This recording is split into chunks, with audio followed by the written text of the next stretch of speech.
So, a man walks into a tailor shop to try on his brand new, custom-made suit. You know, the one that's supposed to fit him like a glove. But immediately, there's a problem. The sleeves? Way too long. The tailor, a consummate professional, looks the man straight in the eye and says, "No problem at all. Just bend your arms at the elbow and hold them out like you're driving a car. See? Now they're perfect. But the collar is all the way up to my ears," the man protests. "Oh, that's nothing." The tailor waves it off like it's the most trivial inconvenience. "Just hunch your shoulders up a little bit. No, more.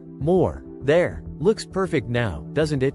The man, now growing increasingly concerned, notices the hem dragging on the floor. "I'm stepping on my cuffs." Without missing a beat, the tailor says, "Easy fix. Just bend your knees a little, like you're skiing.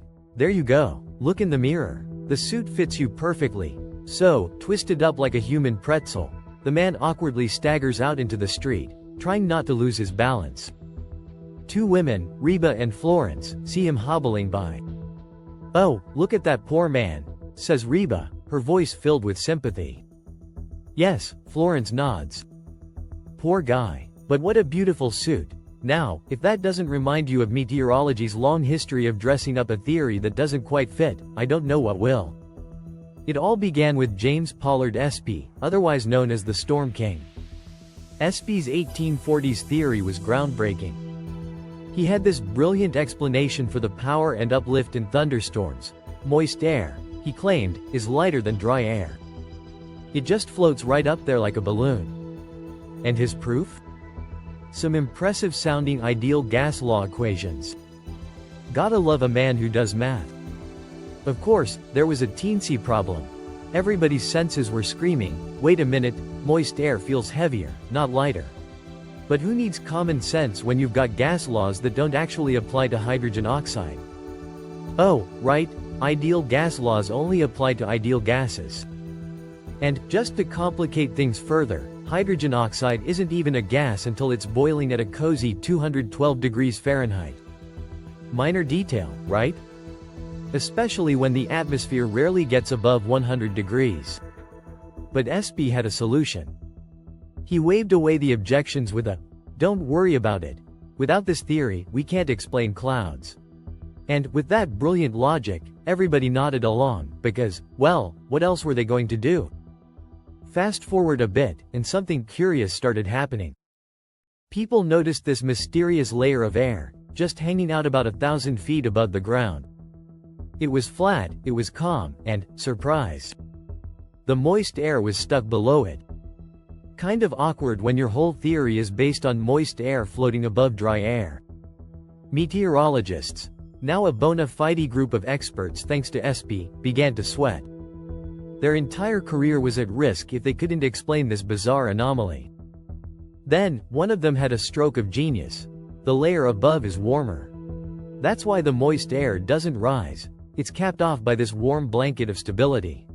And thus, the inversion layer was born. Who cares if gases don't have surfaces or surface tension?